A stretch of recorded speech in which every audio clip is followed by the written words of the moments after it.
Thank you so much, Liz. And I mean, I would just say I'm going to be celebrating my 5th year at We Do now this year.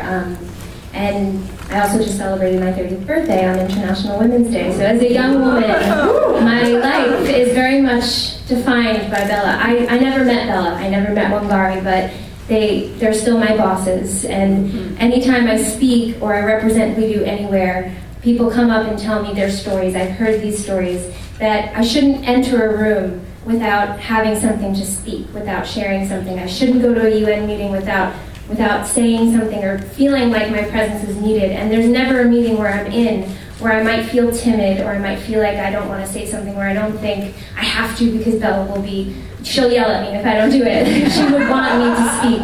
I think it's so empowering that it's such a wonderful thing that someone who I never worked with has such an emphasis on my life. And I want to say that this weekend, I'm spending my entire weekend in strategy meetings with the Women's Major Group, with the caucus constituency on climate change. We're still doing that important caucus work that she established, that she set out, and we're really just so honored to keep that legacy going forward. So June Zeitlin, who now is was an executive director of We Do, worked for Bella in the early years, and now is with the U.S. Conference on Civil Rights and Human Rights working on CEDAW. June Zeitlin. So I was the executive director at We Do after Bella died, and it's great that it's going strong with all that energy. The first time I was at the memorial at the United Nations to speak, and I thought, I have to wear a hat. I have to wear a hat. I had never worn a hat. And I thought, well, how can I wear a hat? And then I discovered something Bella would have taught me if I had asked her the question: if you put on a hat and you stand up, you can wear a hat. So today, I was looking for my Bella hat, and I took everything out of the closet, and I actually found it, but it had faded a bit, and I thought, well, what would Bella want? And purple, for those of you who knew her well, was her favorite color. Exactly. The color, it was deep, it was royal, it was passion. And of course the hat was the symbol, and I had expected many people to wear hats. So that is the story of my hat. But the other story, I want to say 2 other stories. One is, we've talked a lot about Bella's work. It is Beijing 20 internationally. But there are many parts to Bella. One is her family. And my story about how I met Bella is through Liz. She and I were babies. But I became a lawyer, and I told everybody I knew I really wanted to go to work for Bella in the Congress. And finally, I got in to see Bella, and I told her I wanted to go to work for her in the Congress.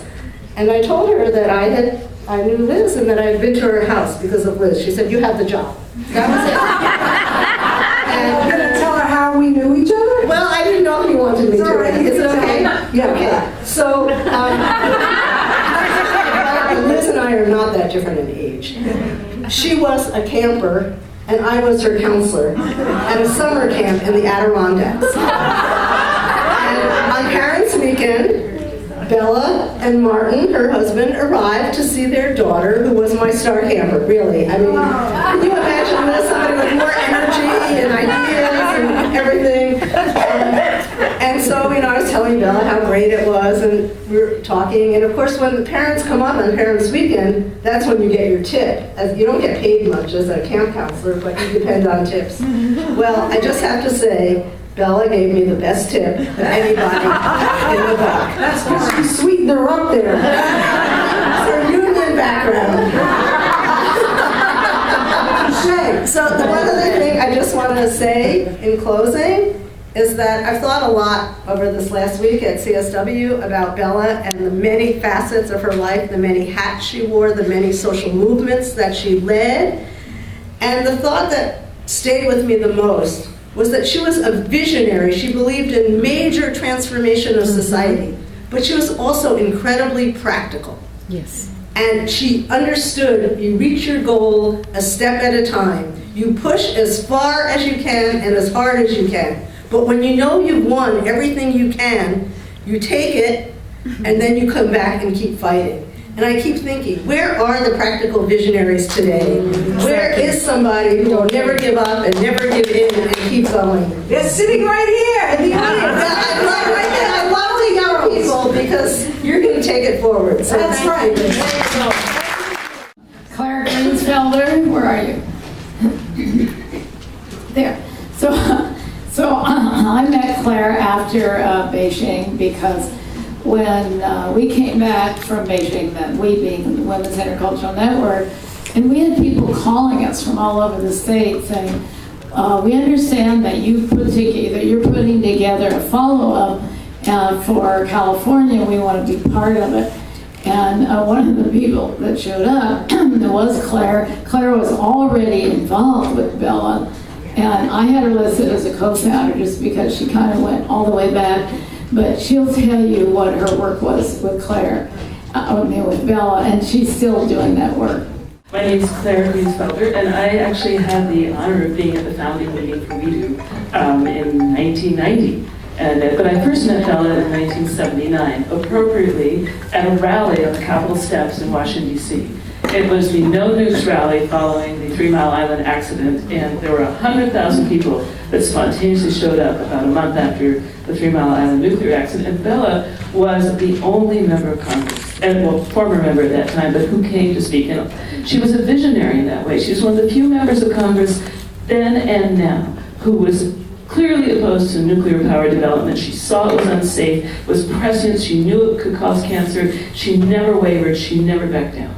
And we met there at that rally, and I took a couple pictures of her there. I was there, I'd come from Chicago, I had been working on nuclear issues for a long time.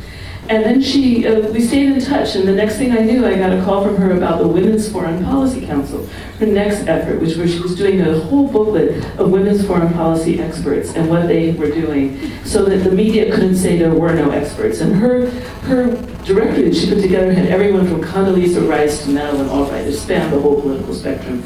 It went on, and then finally, I was so amazed. In 1990, I got the call to come from Mim Kelber, Bella's best friend, to New York, to come with 40 other women from around the world to plan the World Women's Congress for a Healthy Planet, which is the name we came up with at the meeting. It was a weekend meeting. It was astonishing. One of my favorite moments of the meeting was when we were getting into a tussle about something. I don't remember what it was about, and all of a sudden, Gertrude Mongella, who went on to be the chair of the Women's Conference, and Wakari Matai, who was also there, Rosalie Bertel, Vandana Shiva. Bella was, they said to her all of a sudden, Sister Bella, you cannot come in to a meeting like an elephant and trump through the room. You must be like the lion. Wait for your moment quietly, and then pounce. I could tell you so many Bella stories, but I ended up being the coordinator of We Do's policy work at the Earth Summit. Came to New York and worked in the office for a couple of weeks in 1992 when I was the Greenpeace nuclear director, and stayed on working with We Do off and on for many years. And now I have the privilege of coming back and collaborating with the latest team here, which is doing great work. Just one other final thing I just want to say is she was a lot of fun too. Every time she came out to California, I would get this phone call. Claire, what are you doing? And I'd be like, what do you mean? It's like 7 o'clock at night. I just landed at SFO. Meet me at my hotel, we're going out for dinner. And I said, but Bella, it's 10 o'clock your time. I don't care. I got reservations at Post Trio. And if you know, that's one of the best restaurants in San You come get me at my hotel, and we're gonna have a good time. Right, well, there you go. Thank you, Claire. Two oldest friends of Bella's, two of them both on our board, Bali Board of Directors, who are active members, and one who's been really the foundation of the Bella Abzug Leadership Institute, and I see that she walked out for a minute, but that's Claire Reed and Judy Lerner, sitting right here. Judy? Judy, yeah.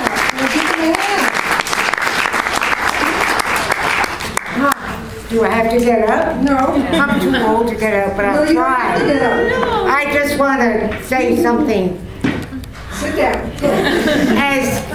about Bella, not her politics, but her friendship. To me, that was the most moving thing that I ever had, even though we met at Hunter College, and she saw me running for office with a sign that said, "Don't be foolish, vote for Judy." And she said, "Who is that idiot?" And we became great friends. She was my mentor, but she was a friend in the deepest way. When Irving was sick And they said, nobody can come up. Bella said, I'm going to be there. And then she said, Judy, you have to be at the UN. At the UN? What the hell is that?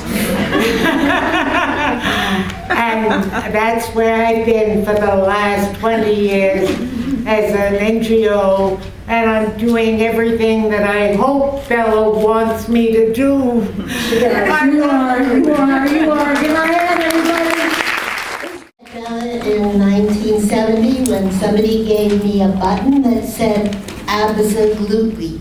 And I said, what's this about? And they said, you gotta meet this candidate. I realized that's 45 years ago. How could this be? We're 45. In any case, it started a very deep friendship. I'm part of the club, YABB, yelled at by Bella, but not at 7 o'clock or 10 o'clock, at 1 in the morning, because she knew I was always up writing. She would call me and start in the middle of a sentence. The subject line never came forward. It's always, so you're going to call him tomorrow, and you're going to tell him, and you're going to ask him, and then you're going to write this up, and then I'll see you at 7 o'clock. That was it. You got your orders. She was my roommate. I don't know if you know that.